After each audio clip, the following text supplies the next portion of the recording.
જય સ્વામિનારાયણ।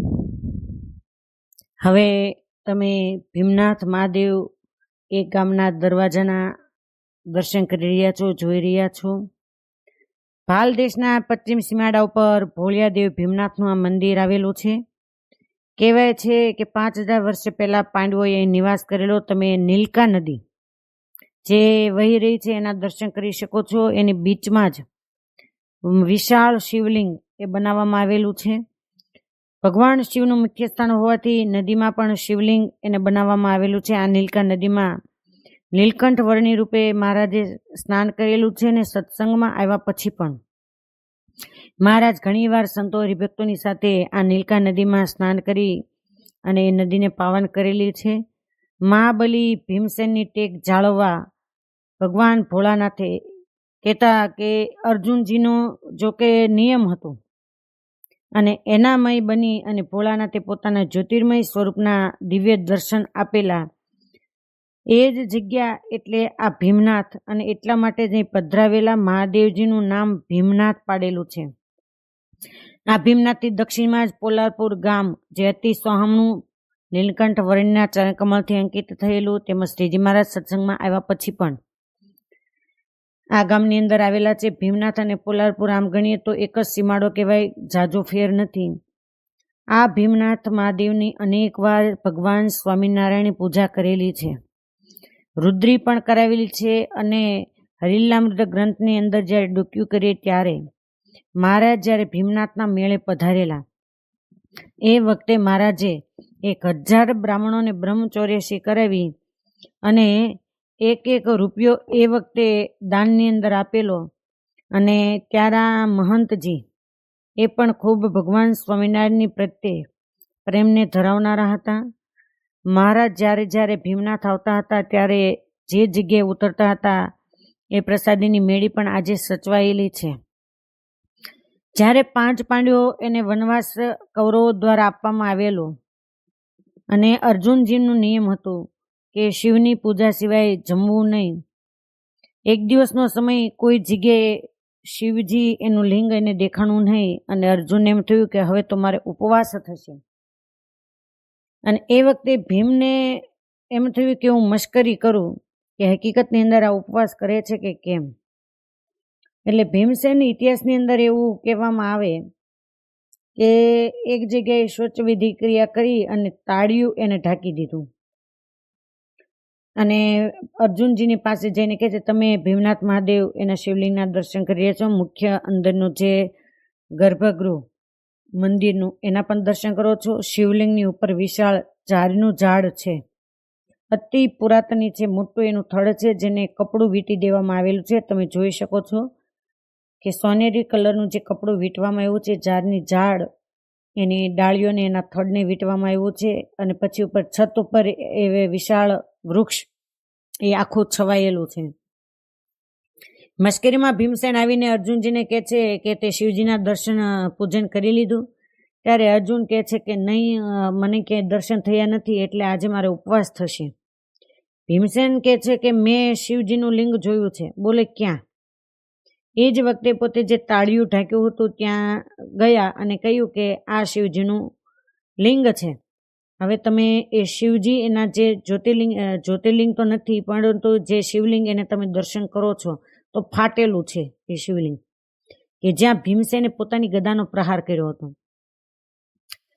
અર્જુનને તો ભીમસેનના વચન ઉપર વિશ્વાસ અને જેવી રીતે શિવલિંગની પૂજા કરે એ જ ભાવથી એ તાળિયા પર પુષ્પ આદિ ચડાવી અને પૂજન કર્યું અને ત્યારે અટાસ્ય કરતા ભીમસેન કહે છે કે અર્જુન તું છેતરાયો, શિવલિંગ ક્યાં છે? અર્જુનજી કહે છે કે ભાઈ મેં તો શિવલિંગની આસ્થા રાખી અને પૂજન અર્ચન કર્યું છે, ભગવાન શિવ જ ત્યાં બિરાજમાન છે। અને એ વખતે ભીમસેને હાથમાં રહેલી ગદા એ ઊંચકીને કહે છે કે આ ક્યાં શિવ છે એમ કહી અને જ્યાં પેલું તાળિયું હતું એને દૂર ફેંકવા જાય અને ગદાનો પ્રહાર કર્યો તો એ જ વખતે સ્વયંભૂ શિવ એ પોતાના સ્વરૂપે લિંગ સ્વરૂપે ત્યાં પ્રગટ થયા અને જે શિવલિંગ ફાટી ગયું આજે પણ એનો એક તિરાડ પડી અને ભાગ અલગ થઈ ગયો છે।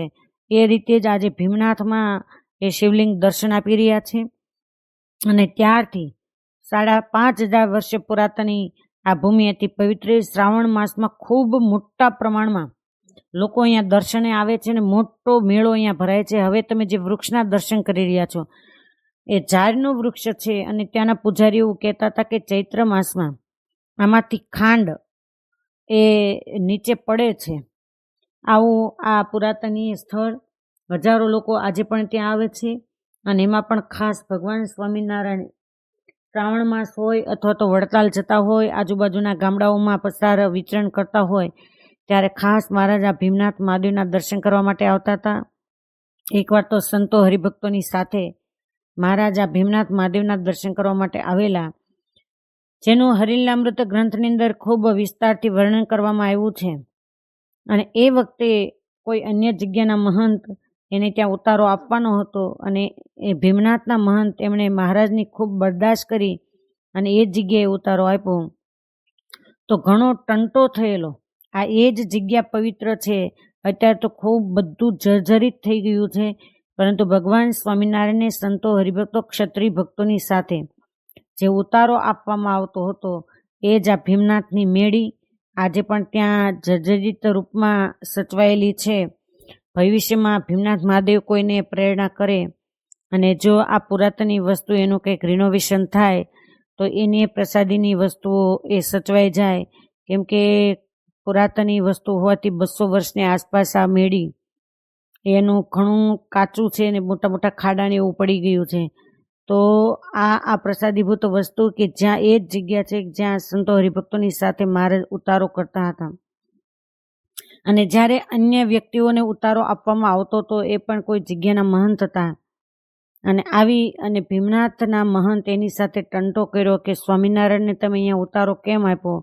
વર્ષોથી અમે અહીંયા ઉતરીએ છીએ. ત્યારે ભીમનાથના પૂજારીજી એમણે કહેલું કે આ ભગવાન સ્વામિનારાયણ છે જેને ક્ષત્રિય ભક્તો ઈષ્ટદેવ તરીકે માને છે, પરંતુ એણે અહીંયા રુદ્રી કરાવી, બ્રાહ્મણોને બ્રહ્મ ભોજન કરાવ્યું, એના નિમિત્તે મેં ઉતારો આપ્યો એવું નથી કહેતા.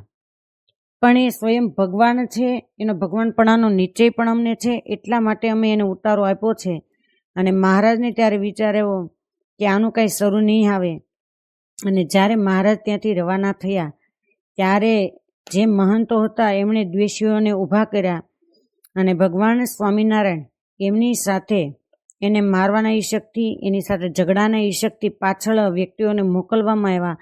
અને એ જ વખતે જે લડાઈ કરનારા વ્યક્તિઓ હતા, જે ઝઘડો કરનારા વ્યક્તિઓ હતા, એને જાણે કે હજારોની સંખ્યામાં ભગવાન સ્વામિનારાયણ એ યુદ્ધ કરવા માટે આવતા હોય, ધીંગાણું કરવા માટે આવતા હોય એવું લાગ્યું. એટલે તરત જ પોતાની જે ઘોડાની લગામો એ પાછી ખેંચી અને પાછા એ ભીમનાથ તરફ વળી આવ્યા.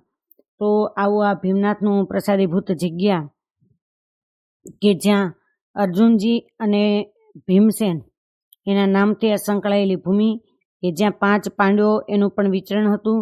આ આગળના ભાગમાંથી મેળી એના તમે દર્શન કરી રહ્યા છો. અતિ પુરાતની આખી કાષ્ટની મેળી છે. અને લગભગ હું માનું ત્યાં સુધી ક્ષત્રિય ભક્તો એ લગભગ વહીવટકર્તાઓ છે, ભૂલતી ન હોવ તો. મહારાજની કૃપાથી શ્રાવણ માસમાં તો જ્યારે અહીંયા આવે ત્યારે જેમ કીડિયારું ઉભરાય એટલી વ્યક્તિઓ અહીંયા દર્શન કરવા માટે આવતા હોય, પણ અત્યારે મેં ગયા ત્યારે કોઈ જ નહોતા. શ્રાવણ માસમાં ખૂબ વિશાળ પ્રમાણમાં અહીંયા મેળો ભરાય છે અને લોકો લાખો દર્શન કરવા માટે આવે છે. એવું આ પવિત્ર સ્થાન ભીમનાથ, એના અવશ્ય દર્શન કરવા. અસ્તુ. બધાને ભાવતી જય સ્વામિનારાયણ.